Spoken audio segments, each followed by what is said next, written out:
Kasih karunia dan damai sejahtera Allah Bapa kita dan anaknya Tuhan Yesus Kristus menyertai saudara. Amin. Shalom, saudara-saudari yang terkasih di dalam nama Tuhan Yesus Kristus. Senang bisa menyapa saudara di tempat saudara berada hari ini, dalam dimensi yang berbeda, tetapi dalam dunia yang sama. Sebagai insan yang diciptakan untuk Tuhan, sebelum kita melakukan rangkaian aktivitas kita pada hari ini, marilah kita mengawalinya dengan mendengarkan firman Tuhan. Shalom. Ayat firman Tuhan untuk kita di pagi hari ini terdapat di Habakuk 3 ayatnya yang ke-19 yang berbunyi demikian. Allah Tuhanku itu kekuatanku. Ia membuat kakiku seperti kaki rusa. Ia membiarkan aku berjejak di bukit-bukitku. Amin. Shalom. Saudara-saudari yang terkasih di dalam nama Tuhan Yesus Kristus, apa yang kita dengarkan hari ini berasal dari doa seorang nabi kecil, yakni yang bernama Habakuk. Dan hal yang kita baca barusan adalah untuk pemimpin biduan dengan permainan kecapi. Bagaimana seorang nabi yang melihat tentang perjalanan kehidupan oleh pribadinya dan oleh bangsa yang ia sangat cintai, sebagaimana bangsa itu adalah bangsa pilihan Tuhan, ia memposisikan dirinya dengan tepat. Ketika kita membaca secara menyeluruh pasal yang ketiga ini, Habakuk menyatakan bahwa ini adalah nada yang berbentuk ratapan. Kita mengerti bahwa ratapan itu adalah suatu keluh kesah atau suatu hal yang memposisikan diri seseorang kepada perasaan yang begitu mendalam, yang terkadang karena perasaannya yang begitu mendalam itulah yang membuat seseorang itu menjadi sangat sulit untuk move on. Dan itulah yang ia sedang sampaikan dalam peristiwa hari ini. Sebelum kita melihat kepada ayat yang ke-19, Allah Tuhanku itu kekuatanku. Ia membuat kakiku seperti kaki rusa. Ia membiarkan aku berjejak di bukit-bukitku. Dan saudaraku yang terkasih, apakah benar ketika seseorang itu memiliki kekuatannya sendiri, maka dia akan bisa tetap terus survive atau menjalani kehidupannya dengan penuh kelegaan dan selalu menjadi orang yang berada dalam posisi yang aman? Ternyata kita melihat bahwa realita itu tidak akan pernah terjadi. Mengapa demikian? Karena keterbatasan diri manusia akan kekuatannya sendiri. Seberapa besar pun dan seberapa tinggi pun jabatan seseorang, ia juga akan bisa menjadi seseorang yang berada di posisi terendah karena ia hanya bersandarkan kepada kekuatannya sendiri. Dan lihatlah bagaimana kekuatan dunia itu sering sekali mengintervensi seseorang.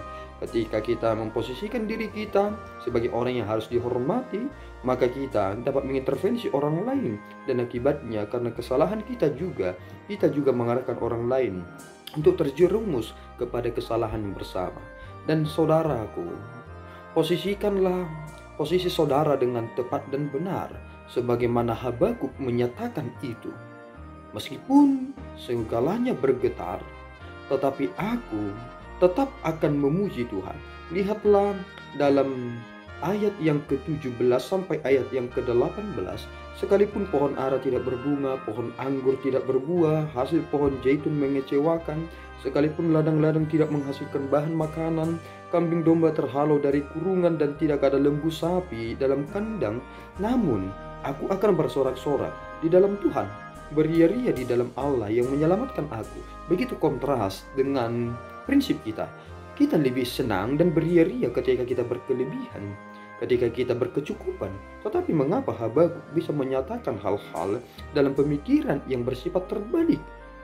Ternyata alasan satu-satunya kebahagiaan oleh Habakuk adalah Tuhan sendiri. Maka saudara, apakah saudara bersyukur memiliki Tuhan yang benar dalam iman saudara saat ini? tentu ketika itu menjadi sorotan utama dalam kehidupan saudara, maka saudara akan bisa mengerti bahwa Allah itu adalah kekuatan kita.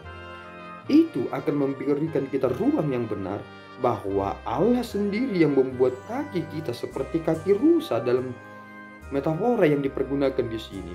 Ia membiarkan aku berjejak di bukit-bukitku. Dan inilah kawasan yang kita miliki saat ini.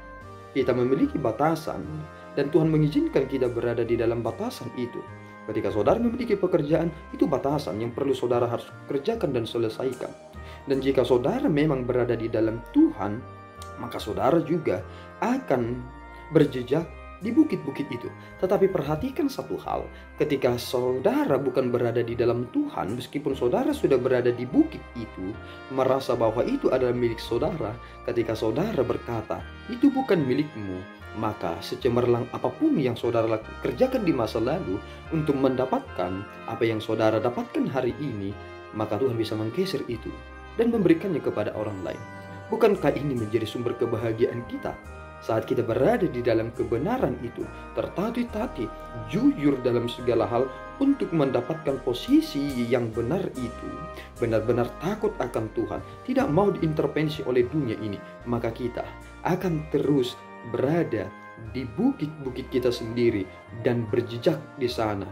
Dan lihatlah, binatang yang dipergunakan dalam hal ini, yakni rusa, adalah salah satu dari jenis binatang yang berlari dengan cepat. Ada kelebihan mereka. Dan ketika kita melihat, terkadang banyak binatang yang tidak dapat seperti rusa tersebut. Tetapi ketika kita melihat satu hal, ada kelemahan dari rusa itu juga. Ketika ia minum terlalu banyak, maka ia akan terlalu cepat untuk dimangsa oleh binatang lainnya. Dan sebenarnya ini ingin menghantarkan kita kepada pengertian yang benar bahwa memang Tuhanlah sumber sukacita itu. Memang Tuhanlah sumber kekuatan kita. Semakin saudara dekat kepada Tuhan, maka berlimpah-limpahlah pengenalan saudara akan hal yang akan saudara kerjakan di dunia ini. Tetapi jika saudara jauh dari Tuhan, maka hati-hati, iblis sedang mengintai saudara. Tuhan Yesus memberkati kita berdoa. Ya Allah Tuhan kami bersyukur atas anugerah-Mu. Terima kasih Bapa atas firman yang boleh kami dengarkan hari ini. Terpuji nama-Mu Bapa, dan kiranya Engkau memelihara kami, karena Engkau adalah Allah kami, sumber kekuatan kami. Pelihara kami Bapa, sehingga kami seturut dengan kehendak Bapa, dan apa yang boleh kami kerjakan berkenan di hadapan-Mu. Terima pujian kami Bapa, dalam Yesus kami berdoa dan mengucap syukur. Anugerah Tuhan kita Yesus Kristus, kasih setia Allah Bapa, dan persekutuan Roh Kudus menyertai saudara. Amin. Tuhan Yesus memberkati.